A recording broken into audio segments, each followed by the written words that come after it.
Welcome back to class. We haven't done it in like over 2 months, Ramadan. For those of us who are here for the first time, this halaqah is titled In the Footsteps of the Pious. And specifically we speak about different topics and how the Salafus Salihin, the pious predecessors, interacted with them or how they dealt with those situations. So instead of giving our own insight on things, we just shine light on the lives of the Sahaba and the Salafus Salihin, pious predecessors, and say this is how they dealt with it, so this is how we should deal with it. I could sit here as a philosopher and tell you this is how you should deal with things, but it's better if we just, open up their lives and express how they dealt with those things. And I myself, on a personal level, have found these sessions for myself very beneficial because I spend time, as all of you know, I am the CEO, founder of Miftaah Institute. I hate the word co-founder, okay, so don't ever use that word. And I basically, whatever I'm feeling or thinking about, as many of you know who've been here in these Thursday sessions, is that's the topic that I want to research, how the Sahaba or how the Salafus Salihin, they dealt with that certain issue. For example, I remember one of the last ones we did was, it was around the time where people were applying, waiting for matching for residency, and people were very nervous. And how do there are people that deal with failing exams or sending their bio data for rishta and getting rejected. It's not easy. Getting rejected is not easy. Or getting fired. I had in 1 month in January, I had multiple friends who got fired from GM or Chrysler or Ford. So like that aspect of like not being wanted or getting fired or rejected, one is we can speak about it in our own way, but how did the Salafus Salihin interact with that? They also felt losses. They were denied. So we spoke about that in light of their lives.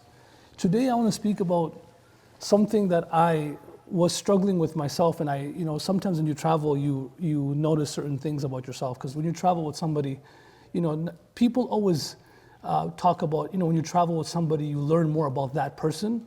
When you travel, you learn more about yourself. I don't know why you want to learn about others more than ourselves, right? We learn about ourselves more. And, one is traveling with your friends, and a lot of young people sitting here. And then one is traveling with your wife. Okay, well, she learns a lot about you. You learn a lot about her. And then you have kids. And then you travel with your kids. And then those qualities that you never worked on, your kids start seeing them. And, if they're not good qualities, you basically are the reason for your children not, you're making it so difficult for your children to live a good life or be good human beings. Unfortunately, right after I was in i'tikaf, and right after i'tikaf, in Ramadan, all the shaitans are locked up. And right after Ramadan, I went to the place where they're locked up in Mexico. So, higher? So, I go to Cancun 2 days after, and I visit the cells, right? This is like called Cancun prison, and then I go the different rooms. That's where the cells of Shaitan were. And so one thing that when I was on my flight back, honestly I struggled with it. I was actually so disappointed in myself that before I tell you what I was disappointed about, one of the scholars there write that the root cause of almost all bad deeds, the root cause of your du'as not being accepted, the root cause of doing haram, is a quality that Allah has. It's a bad quality that all human beings have, which is called al-ajla, hastiness, right? وَكَانَ الْإِنسَانُ عَجُولًا. Because of this quality, you get into a lot of problems. The Prophet said, a person's dua is accepted, مَا لَمْ يَسْتَعْجِلْ, as long as he's not in a hurry for his dua to be answered, right? A person who has this quality, they want results quickly. They lash out quickly. This is like a root cause of a lot of bad quality. That's why Hassan rahmatullah, he says, Hassan al-Basri, he says, أربع من كنا فيه عصمه الله من الشيطان. These are 4 qualities that if someone has, Allah protects them from the evil of shaitan. وحرمه على النار. And Allah subhanahu wa ta'ala will protect him and forbid him from the fire of Jahannam. من ملك نفسه, a person who can control himself or herself in 4 situations. So the nature is it's hard for us to like resist. Right away want to do something.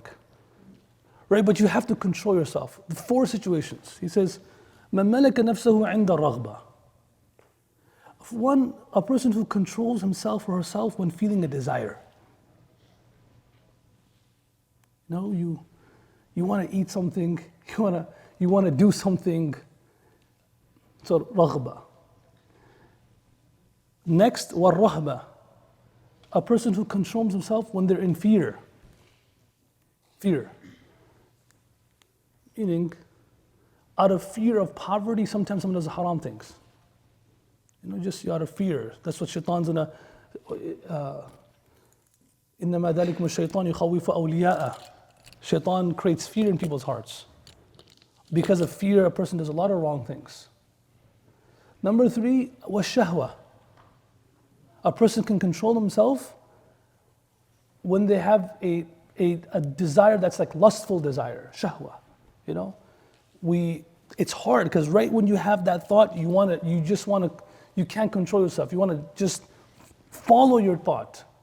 But a person who is able to control their thought and control themselves and not be hasty, this is a beautiful thing. And the 4th thing is al-ghadab. Oof, this one is difficult. The 4th one is ghadab, when a person gets angry.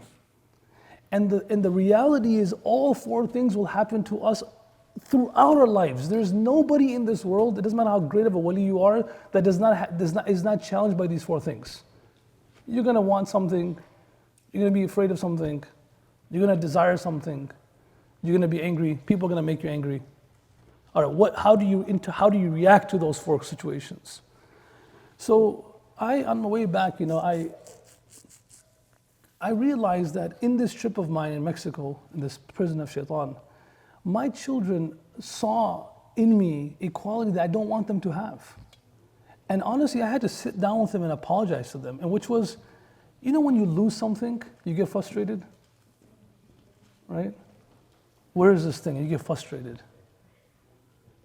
Or you start like getting mad. Where is this? I told you to put it there. Or when you're about to go somewhere and they're not getting ready on time. We're supposed to leave, man. Come on. What's wrong with you guys? This actually is a very bad quality. And honestly, I felt really bad that I had to. You can still hear me? You guys look fine. You can't hear me now? You can't hear me? I'll hold it. That's fine, I'll hold it. Next time I want the mic right in my mouth, okay? Like this. One of those, give me one of those, what is this thing called? This neck, the ones that have like little, give me one of those mics. So, the quality that I want to speak about today is how specifically, it's a very specific topic. In our lives, throughout our lives, we will hear things from people directly or indirectly or face situations that hurt us. Someone will say something to you in your face. Someone will convey something to you about someone that they said this. So that's right when you hear it, or right when someone tells you, or sometimes situations that are hurtful. How did the Salafus Salihin, of course starting with the Prophet ﷺ, deal with those situations? Look, Allah is not going to judge us based on the situation. He's going to judge us based on our reaction to that situation. How did we react when we heard something? That's why the quality that we're going to look into is the quality of al-ḥilm. It takes some level of tolerance. Mu'atar Jamil Sahib, he says the word for the translation of ḥilm in our Urdu, he said there's no language in the world that can actually translate correctly the word ḥilm better than the word bardasht. In Urdu, the word is bardasht karna. Bardasht has many meanings, but it's like, he says that if a person जिसने बर्दाश्त करना सीख लिया, उसने अपनी ज़िंदगी को खूबसूरत बना ली. He says a person who knows, and I'm not going to translate the word ḥilm over and over again. Can you guys repeat after me? ḥilm. ḥilm. Okay? Ha, la, mim. I'm not going to translate because even the word tolerance is not actually, it doesn't embody the entire word. This characteristic is not just tolerance, it's patience, forbearance, tolerance, everything, right? But Maulana, he translates it bardasht. Just like a person who learns how to just control himself or herself when they hear something wrong, when they see something that it's hurtful. They don't just lash out. This person has made their life beautiful. Maulana, he says, look, Allah says in the Quran, قَدْ أَنزَلْنَا عَلَيْكُمْ لِبَاسًا يُوَارِي سَوْآتِكُمْ وَرِيشًا وَلِبَاسُ التَّقْوَى. He says, we have sent down garments to cover your awrah. The first reason for garment is to cover your awrah, and the second reason for garments is to beautify somebody. Beautify. So, of course, the Western world wants to remove the clothing from somebody, but the clothing is what makes them beautiful. Rish, right? So he says every single thing has a garment that beautifies it. Without the garment, then it's not beautiful. And he says the beauty of the garment of a human being is ḥilm.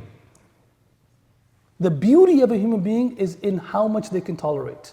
He says one more thing which is beautiful. He says, look, he says, you know, the thing with, you see your physical body, how does a person how does he get in shape?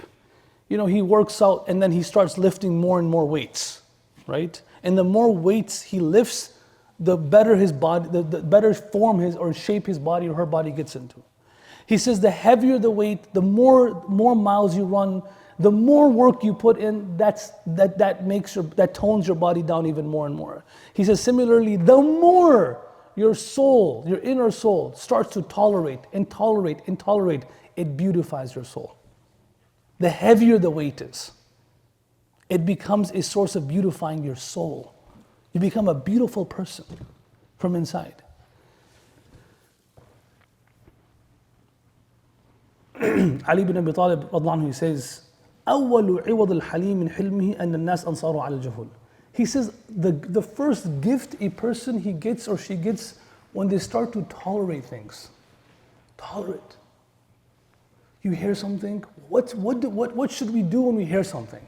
About when someone says something to us so nasty, it's a nasty word, hurtful word, statements. What should we do? Ali ibn Abi Talib says, the first gift a person gets who is tolerant is that he or she starts to gather friends. Because these friends and people who want, they will start to see that this person could do something, could respond, but doesn't. And you'll start to see that your friend circle increases. People who love you increase. Those who lash out right away, their friends start to decrease. So this is a gift that Allah gives a person. Now, of course, I want to speak specifically about Salaf al-Salihin, but I always mention one or two stories of the Prophet ﷺ because out of barakah of saying his name, Sallallahu Alaihi Wasallam. The Prophet ﷺ was the most tolerant person to ever walk on the face of the earth. And tolerance comes from a place of authority. Tolerance comes from a place of capability. I mean, if you have no capability, it's not called tolerance. Like if you can't do anything, it's called, this is ikhtiyar. The Prophet ﷺ could take revenge. He could have said something. It comes in hadith, a person, he comes to the Prophet ﷺ while he was distributing the spoils of war. And the man, he says to him, such, physical, someone who punches you or slaps you, it doesn't hurt as much as the words. They cut you up. They really cut you up, right? That's why it comes in one narration, just comes to my mind that Wahab al-Munabbih, he says this, and it was in the tafsir of a verse, that one pious person had a conversation with shaitan, and he says that which characteristic of a human being helps you the most in turning him or her away from Allah subhanahu wa ta'ala and taking them on the path of Jahannam.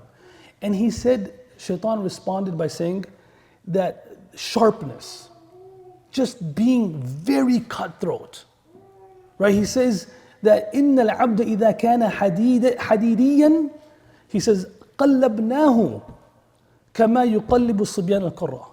He says, Shaitan said that when a person becomes very, like just cut, his tongue starts to cut people up, he said, we turn him over, play with him as children play with a football or a soccer ball. Just boom, boom, just keep playing with this person. Like their words are so cutthroat, man. Like they dig deep into you. They cut straight into you. Like, oh man, did he say that about me? That's so hurtful, right? So a person, he comes and he says, Ya Rasulullah, he says, Inna hadhihi al-qisma ma uridu biha wajhullah. This distribution that you made, you did not have good intention. And a Sahabi, Abdul Rahman, when he heard this, he comes to the Prophet ﷺ, he tells him what this man said. He says, I saw the Prophet getting angry, حَتَّى رَأَيْتُ الْغَضَبَ فِي وَجْهِهِ. I could see that he was angry. Then the Prophet ﷺ responds and says, يَرْحَمُ اللَّهُ Musa. May Allah have mercy on Musa ﷺ. قَدْ أُوذِيَ بِأَكْثَرَ مِنْ هَذَا فَصَبَرَ. Musa ﷺ was tested with much, much more difficult words and trials and tribulations from his people than this, but he stayed quiet and he was patient and he was tolerant. He never responded, he never took revenge. It comes in hadith, another hadith, Anas bin Malik, he says, كنت أمشي مع رسول صلى الله عليه وسلم وعليه برد نجراني. He says, I was walking with the Prophet ﷺ and he had this cloak on, that was a very rough cloak.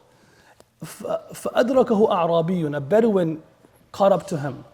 فجبده بردائه جبثة شديدة, and he just grabbed him by his cloak like this, very harshly, violently, like this, pulled him.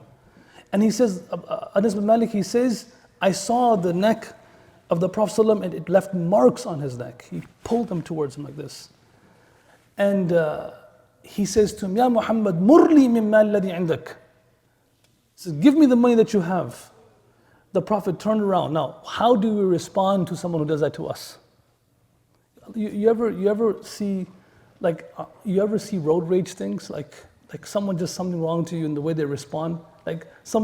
In that moment of rage, people make huge mistakes. Huge mistakes. And now they're recording this, so I can't say, before when they're not recording, I'll tell you other stories, but I have to be careful now. A lot of Muslims, Muslims, they get into such difficult problems with their family, just out of rage. We had just out of rage, they'll just do something right away, they'll say something, they'll hit someone. And if you look at that, if you look back and say, man, I regretted that, I shouldn't have done that. So the Prophet was in that moment, he turned around and he smiled. He just smiled. And he said, give this man whatever he needs. One time, Zayn al-Abidin, this is from the great grandson of the Prophet ﷺ. He's a son, Ali bin Hussein bin Ali. Okay, this is his real name, but they call him Zayn al-Abidin. He was walking to the masjid, and a man comes up to him on the path, and the man insults him in front of everybody. Wallahi, all of us sitting here today, we have to gain the respect of Allah through the humiliation of people. It's fine. Someone insults us, someone says something wrong to us. Look at these people. Allah gave them such an honor because of how much they respected the people. Allama Sa'adi rahmatullah, he says, you see, when someone asks him, how do you forgive people? How are you so nice to people? How are you so generous with people? He says, look, the people in this world, they're all the guests of Allah subhanahu wa ta'ala. Who are the guests of? Allah. The dunya is the banquet of Allah, and Allah has invited all these people to His banquet. And now I respect them. All the guests are not equal. Some guests will be immoral. Some guests will say things. Some guests will bring no gifts, right? So he says, all these I respect them because of the nisbah that they're the guests of Allah subhanahu wa ta'ala. I look at them as the guests of Allah. So this man, he's just insulting Zayn al-Abidin. So the two people, now, when you're being insulted, there's people around. Someone starts insulting me, Shaykh Hassan's going to get up and start running after him, right? So someone's insulting Zayn al-Abidin. So the two people that are with him, they turn around, they start running after this guy to hit him. And Zayn al-Abidin, he says, don't do that. Come back here. And then he looks at that person who was insulting him. He says, Ya hada, ana akthar mimma taqul. Wallahi, I'm worse than what you're saying about me. وَمَا لَا تَعْرِفُ عَنِّي أَكْثَرُ مِمَّا عَرَفْتُ. And he says, what you don't know about me, about my sins, about my defects and deficiencies, is more than what you know about me. Because Allah covers our sins. Allah covers our faults. Maybe someone will say something, how dare you say that? But that person did not say something that you actually do. So he said, what you know about me is nothing compared to what I know about myself and what Allah has hidden from you. He says, look, فَإِن كَانَ لَكَ حَاجَةٌ فِي ذِكْرِهِ, if you really want to know my faults, ذَكَرْتُهُ لَكَ, just tell me, I'll tell you all my faults. Tell me what you want, I'll tell you everything about myself, all my faults. That man became so embarrassed, and he grabbed onto the kurta of Zayn al-Abidin rahmatullahi alayhi, and Zayn al-Abidin gave him 1,000 dirhams. And that man turned around, he said, Ashhadu anna hada min waldi Rasul sallam. I testify that this man is from the family of the Prophet sallam. One time Umar ibn Aziz walked into the masjid, and it was a dark night, and he walked by a person who was sleeping, and that person got disturbed. That man raised his head like this, and he did not know that was Umar ibn Aziz. He says, "Majnoon ant? Are you crazy?" You ever heard that before? Are you crazy?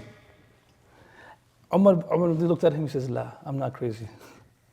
So his bodyguards, they wanted to go destroy this guy. And Umar said, "Whoa, calm down. إِنَّمَا سَأَلْنِي أَمَجْنُونٌ." He just asked me if I'm crazy. And I just said no. Why are you getting excited for? He never asked me, he just asked me if I'm crazy. You know, imagine someone asks, "Are you crazy?" What? That's it, we just go crazy. We actually go crazy. Right? Abu Darda, he saw a man who was just like abusing him. He kept abusing him. Abu Darda said, "Yeah, man, listen." He responded by saying, "Well, keep going, but don't go too deep into the abuse. وَدَعْ لِلصُّلْحِ مَوْضِعًا." Leave some room for reconciliation. I mean, I know you hate me. Keep going, but just leave some room. You know, maybe you'll find some goodness in your heart later in your life that you will be okay with me afterwards. Someone abused. Ahnaf bin Qais rahmatullahi alayhi was a man that was known for his ḥilm. Someone kept on abusing him, and he kept walking with him, abusing him. He says, look, before he walked into his neighborhood, he says, "In kana baqiya fi nafsika shay." If there's something left, say it now, because if لا يسمعك بعض صفهائنا فتلقى ما تكره. Because if you keep saying something negative to me, and as I walk into my neighborhood, there are some people in my neighborhood that really love me, but they don't have intellect. And if they hear what you're saying to me, they'll come after you. So go for it, keep going. I'll wait here as long as what you want to say, you have anything to say, keep saying it. Brothers and sisters, a person who has insecurities gets hurt. You know, we don't care. We know for a fact that it doesn't matter what the other person thinks of us. It only matters what Allah thinks of us. So why does it matter what that person says? It only matters what Allah says. There's nothing else matters. If one person came to Wahab ibn Munabbih. This is when I read this, I laughed. He said, a person comes to Wahab ibn Munabbih and he says, "Inna fulanan shatamaka." He said, this man, you know, we love telling people negative news about people. Like, you know, Muhammad Turani will come to me and say, "You know, Sheikh, this guy was saying this about you." So, you know what he said to him? "Ma wajada shaytanu baridan ghayrak." The shaitan did not find another postman other than you. You know, he never found an Amazon driver other than you. You coming Amazon Prime telling me right away, this just happened in the morning, you tell me in the evening. Calm down. Calm down, it's fine. Don't come tell me. You know, one person comes to Aban ibn Abi Ayyash rahmatullahi alayhi, and he says, "Yo, this man, inna fulan yaqa'u feek. This man was saying this and this and this about you." He said to him, "Aqri'hu salam." Say my salam to him. Say my salam to him. And you know, tell him, وَأَعْلَمْهُ أَنَّهُ قَدْ هَيَّجَنِي عَلَى الْإِسْتِغْفَارِ. And tell him, thank you for motivating me to do istighfar. You heard what I just said? Thank him for motivating me to do istighfar, because it's for sure because of my sins. These things are bad things, I have to do istighfar. Why am I going to get mad? So first of all, say salam to him, and then tell him, thank you for motivating me to do istighfar. Fudayl ibn Iyad rahmatullah, he says, hasanat, think about this, like how their perspective was on people. You know how we call them haters? We all call them, right? Haters, people who say negative things. Look at the perspective, completely different. He says, حَسَنَاتُكَ مِنْ عُدُوِّكَ أَكْثَرْ مِنْهَا مِنْ صَدِيقِكَ. The good deeds that you get from your enemies or people who talk bad about you are much more than you get from your own friends. So you shouldn't be happy about it? Like, oh, I get so many good deeds. He said, وَكَيْفَ ذَلِكَ? Someone asked him, how is that possible? He said, إِنَّ صَدِيقَكَ إِذَا ذُكِرَتْ بَيْنَ يَدَيْهِ قَالَ عَافَاهُ اللَّهُ. Look, إِذَا ذُكِرْتَ بَيْنَ يَدَيْهِ قَالَ عَافَاهُ اللَّهُ. Like if your friend was sitting somewhere and someone said something negative about you, that friend of yours will say, may Allah forgive him. He won't continue doing ghibah about you. But if your enemy, someone who doesn't like you, something negative was mentioned about you, man, he will start. She will start, like they just spark and it will start. You know, all this was when I was just in Rayward in Lahore, and one scholar, he started speaking, right? And he was crying at the beginning of his speech. He's 94 years old. 94 years old. He went to madrasa when he was about 9-10 years old. So meaning 84 years of his life, he's on this effort of deen. And he started speaking in front of hundreds and thousands of people. And he said, listen, brothers, should I tell you the summary of my entire life? This is where I thought of this topic, from the Mexico thing and then this right here. The summary of my entire life. If you develop these three qualities, you will be successful wherever you are. Allah will make your life beautiful in your home. If you're a teacher, as a teacher. If you're a student, as a student. If you're a da'i, as a da'i. If you're a sibling, as a sibling. If you're a mother-in-law, as a mother-in-law. Just develop these three qualities. That's it. So he said the first quality is make sure your tongue is sweet. You have sweet words. One day we'll talk about how sweet the words of the Sahaba and Salafus Salihin, how sweet they were, how they praised each other, how they spoke to each other. Their words were a means of cure. قَوْلُهُ شِفَاء. Today our words are a means of more discord, of separation, of disunity. He said, make sure your words are sweet. Zaban meethi ho. Then he said, number 2, he says, or dimagh thanda ho. He said, your mind, you should have a very cool mind, cool head. This tolerance, this ḥilm is all from a person. These people who are being insulted, they have very, very cool demeanors, cool heads. You know, let cool heads prevail. We say that? Okay. You know what? Then what example he gave? It's a beautiful example. He says, the Shaykh said, what does a cool head mean? He said, look, if you take a spark or a flame, and in India and Pakistan, the way they have ice is not like freezer ice cubes. You know those you press like that? They have like layers of ice. What do you call it in Urdu? I think it's called baraf ki talli or something like that. Or tilli. It's like one of these words. I'm just making up a word. But I'm sure it's one of those. And so it's like, and none of you guys can actually correct me. Many years ago I did the Iqbal series, the Shu'ara'una. And so everyone, I look back at that Iqbal series and people like really loved it and stuff. And so I met one scholar in Pakistan, like, I got introduced to you through that. He said, MashaAllah, it was beautiful to see and this and that. And I'm like, yeah. He's like, everything was good about it, but just some Urdu words were off, I say, don't tell anyone that. Because in America, no one realized, that's okay. So some Urdu pronunciation at that time was like a little off. I just pronounced something wrong. So he says, in India, Pakistan, they have this sheet of ice. Like you can see like an ice rink, and they break it like this, and then they give it to you, right? So he said, the example of a cool head is like a spark touching the sheet of ice. What happens when a small spark or flame touches the sheet of ice? The sheet of ice, what does it do? It extinguishes it. It doesn't prevail. It doesn't right away, like this, boom, it's gone. He says the opposite of this is an example of a person with cool head. The opposite is like if you have some oil in a pan, and if you drop some water in it, what happens? When you drop something in it. It sparks right back at you, right? It splashes right back at you. He says the human being, the Sahaba and the Salafus Salihin, they had cool heads. So if someone sparked them with a flame of anger, they were like ice. They diffused the whole situation. They weren't like the pan of oil, like us. Boom, like right away we just flash back. They weren't like that. They were like a sheet of ice. He says, dimagh thanda ho. They have a cool head. And I have a few minutes left at the end, I'll explain how we can get that. And the third quality, he said, have a very, very big heart. Wasi'ul qalb. Have space for everybody. Don't have a tight heart. Don't have a tight chest. So this man, he comes, Fudayl ibn Iyad, he says, that you get more from your enemies than you do from your friends. Why? Because your enemy, when he hears about you, he will start doing ghibah. And he says, look, وَإِنَّمَا يَدْفَعُ الْمِسْكِينُ حَسَنَاتَهُ إِلَيْكَ. Poor guy is giving all of his good deeds. He says, فَلَا تَرْضَ إِذَا ذُكِرَ بَيْنَ يَدَيْكَ. Don't be happy when this person is mentioned in front of you.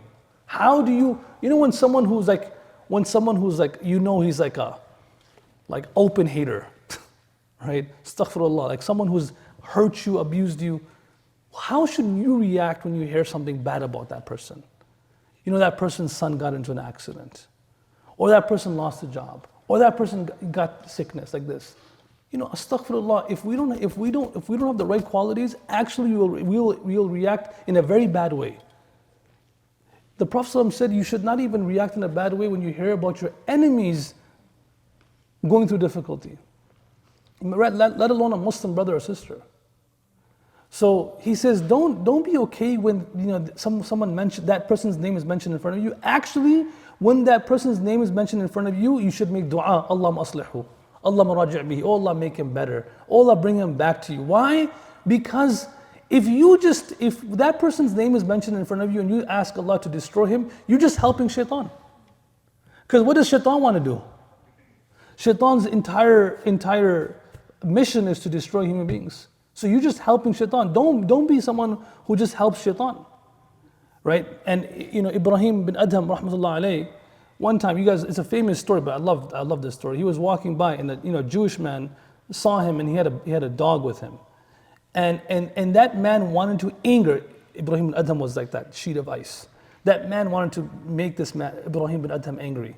So he said to him, Ya Ibrahim, is your beard more pure, or is the tail of my dog more pure than you? You already said. What's more pure? لحيتك هذه أطهر من ذنب كلبي أو ذنب كلبي أطهر من لحيتك. What's better? Ibrahim bin Adham, he says, والله إن كنت من أهل الجنة فإن لحيتي أطهر من كلبك.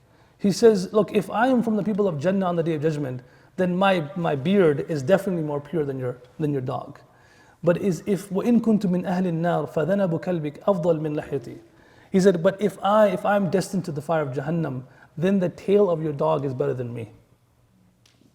فقال الرجل هذه أخلاق النبوة. The man, he said, this is from the characteristic of prophethood. وأنا أشهد أن لا إله إلا الله وأن محمد رسول الله. Just by this statement and reaction of Ibrahim bin Adham, he accepted Islam. Ibn al-Athir, and I'll conclude with this statement of Ibn al-Athir about Salahuddin Ayyub rahmatullahi alayhi. He says, look, when he was in his tarikh, he writes that we write about these people, their courage and their valor and their strength in the battlefields. He says these people, what I love more about them that people don't speak about is actually their akhlaq, their tolerance, their forbearance, them turning a blind eye with their own people from deficiencies and faults. These people were very tolerant people. They won the hearts of their people. Habibi, it's not to the brothers. It's not easy. Like when you're playing basketball, and you're playing 5-on-5, and there's one guy that you just don't get along with, and he's on your team. You don't mind when he gets fouled. He gets fouled, he gets smashed. Khalas, it's okay, all right? And if he's your buddy, then everyone rushes to him. He said, man, these people were fighting shoulder to shoulder. They had love for each other. That's why they were ready to give their life for one another. So he says about Salahuddin Ayyubi rahmatullahi alayhi, he says this man, different qualities that he had, he says, kana haliman. Man, this man he had so much ḥilm. He had صبورا على ما يكره, very patient upon things that he disliked. كثير التغافل عن ذنوب أصحابه. He was someone that always overlooked the mistakes of his companions. A person who is tolerant, he knows how to overlook mistakes. Mu'atar Jamil Sahib, I was just with him, and I believe he's a sign of those people. Assalamu alaikum. He's among those people of the pious people of the past. He's like, you see him, he has those qualities. And so one person that, one person was traveling with him, and traveling with people like him is like elders and mashayikh sometimes can become like overwhelming, like how do I do, what should I talk about, what should I say, how should I sit? So this one person, he traveled with him, he spent like 8-9 days with him, and after 8-9 days, he told Maulana, man, traveling with you is very easy. He said, Maulana, I thought I was nervous before traveling with you, but traveling with you is very easy. I thought like, I'm gonna every single step of the way you're gonna correct me, this, that. Maulana said? He says, the moment I entered into madrasa, long time ago, when I started my journey towards Allah, from that day onwards till today, I begged Allah, oh Allah, that eye that sees the faults of people, make it blind. And oh Allah, give me 20/20 vision towards that eye that sees my own faults. जो आंख लोगों की अयूब देखे, ओ अल्लाह उसको अंधा बना दे. Oh Allah, make that eye blind that sees the faults of people. And he said to this man, he says, I'm telling you, he told this guy, he says, I am telling you, Allah has made that eye blind. I can't even see the faults of people anymore. These people, they are so tolerant, they come to a point where, how we always see faults in each other? I'll give you an example. I'm like that. That's what we're talking about this. I come back home, after this 5-6 days, and my wife calls me when I'm driving to the madrasa, and she says to me, and I come home, I'm like, of course, when you come home, you see like this garbage bag is in the wrong place, or my imamah is in the wrong place, or my socks are in the wrong place. You right away notice all these, faults.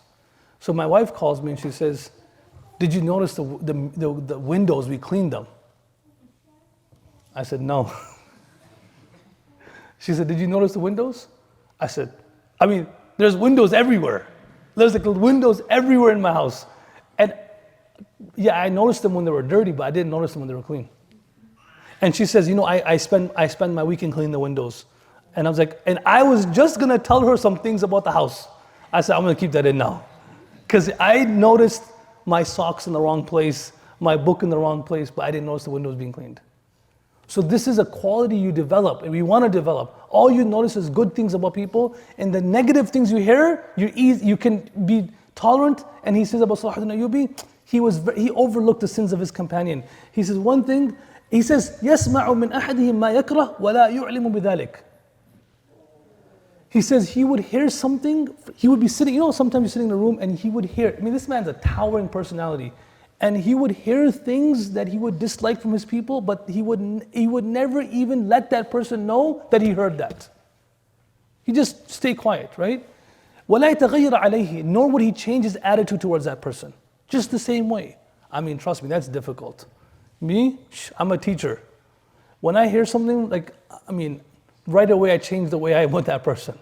I try my best. He says one day he was sitting, and there were people. There were some people sitting in front of he was throwing a shoe at somebody else, but it missed him. And Salahuddin Ayyubi sitting like this, and the shoe came and fell right in front of him, and he was talking to some noble people, and the shoe came in right in front of him. And the way that Salahuddin Ayyubi reacted to that, he just turned the other way and he pretended he never even saw it. Just pretend like he never saw it. It never happened. This quality, this is what people, I spoke about this before about love, when we talk about love for each other. What makes you love somebody is when you make a mistake and they forgive you. And they overlook it. Remember that story of Abu Bakr who I said to you guys? Remember that? When Umar al-Khattab walked into the masjid after he was mad at Abu Bakr anhu, and Abu Bakr anhu was sitting in front of the Prophet ﷺ, and the Prophet ﷺ is, Abu Bakr tells the Prophet ﷺ that, I went to Umar al-Khattab to ask for forgiveness, he never forgave me. And the Prophet is getting mad when he sees Umar al-Khattab. Abu Bakr stands up and says, Ya Rasulullah, it was me that did wrong. It was my fault. The fact that he took the bullet for Umar made Umar bin Khattab love Abu Bakr even more. Now how do we develop this? And that's how we'll conclude. How do we develop this quality? He says the first thing, Talib bin Habib, he says, I'll say two ways to develop this quality. He says that, Talib bin Habib, he says that it was maktubun fil Injil, it was written in the previous scriptures. Ibn Adam, اذكرني حين تغضب. Remember me when you get angry.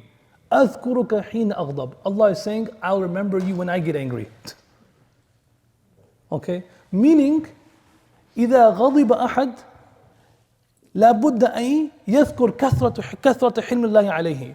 When a person gets angry and he's about to take revenge, he should always think about the times he made Allah angry and Allah never did anything. Remember this statement, I always change it. I don't treat others the way you wish to be treated by them. Treat others the way you wish to be treated by Allah. Don't treat others the way you wish to be treated. Treat others the way you wish to be treated by Allah. Do you want Allah to forgive you? Then forgive others. Do you want Allah to be tolerant towards you? Then be tolerant to others. So he says, remember me when you get angry, and I will remember you when I get angry at you. So if you're tolerant towards others, I'll be tolerant towards you. That's the first way. In the second way, Abu Darda, he says, إِنَّمَا الْحِلْمُ بِالتَّحَلُّمِ. Tolerance, forbearance, hilm comes through practice. It comes through exercise. That's why one of the Salaf al-Salihin, he says, إِنِّي أَصْبِرُ لِهَذَا الْغُلَامِ عَلَى مَا تَرَوْنَ لِأُرَوِّضْ نَفْسِي بِذَلِكَ. He says, you know what I do? Like, you know how you see this little baby right here, Abudi? Right? Yeah. I want to disturb you, but I love to speak, so I want to give you a better mic. No, I'm done. Wallah, I'm done. Like 2 minutes? Yeah, 2 minutes. Just leave it for now. Yeah.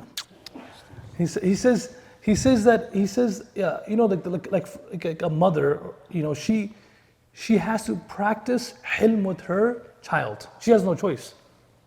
And I was flying back from Jeddah right now, and where I was sitting, I mean, it was as if Allah was like testing me with all crazy children. Like every child was screaming, crying. I wanted to just jump out I just wanted to just open the door and just jump out. It was 12 hours of non-stop children yelling. Non-stop, okay? But subhanAllah, I saw the mother of this child, she's just sitting there the whole time calmly. So this man, he says, look, you know, you're practicing this. Why? So that you could use that same tolerance that you have for your loved one for others. That's what you're doing. Allah's gonna put you in this situation. You have no choice. So you practice, so that after all this practice with your own baby, with your own loved one, you know how much ḥilm do you have to have with your baby, your child? Now after that you practice it that you show that same level of respect to others. Allah give us tawfiq to become like this. You know, this life becomes beautiful with these qualities. This quality right here. We're gonna go through life. The Prophet said, a person who lives with people, الَّذِي يُخَالِطُ النَّاسِ وَيُصْبِرُ عَلَىٰ أَذَاهُمْ. When you're with people, you're gonna hear things, but you have to be patient. And it hurts, but look at the way that these people interacted and reacted to that. We have to react in a beautiful manner, and you will start seeing إِدْفَعْ بِالَّتِي أَحْسَنُ فَإِذَا الَّذِي بَيْنَكَ وَبَيْنَهُ عَدَاوَةٌ كَأَنَّهُ وَلِيٌّ حَمِيمٌ. You will see the people that you treat with respect, with love, and you keep doing it. A day will come where Allah will change their hearts. Their hearts are in the hands of Allah subhanahu wa ta'ala. And this world is a place of darkness. Place of darkness means in this world you will hear, one of the best things of Jannah is you will never hear unpleasant things in Jannah. Salam. You're never going to hear unpleasant things. You're never going to hear hurtful things. As long as we're living in this world, we will always hear unpleasant, hurtful things. Always. It's never going to stop. But what we can do is change the way we interact with those things. And be a person with a big heart, and be a person who interacts with tolerance and ḥilm. Allah make us among those, and so that we could be among those, the people of the past, the pious predecessors, and how they interacted. Someone swearing at them, someone yelling at them, but they were just cool-minded. They had sweet tongues, and they had cool minds, and had big hearts. May Allah give us tawfiq to act upon whatever was said, bring it to our lives, and spread it to others. Ameen Rabbil Alameen. Inshallah, if someone has any questions.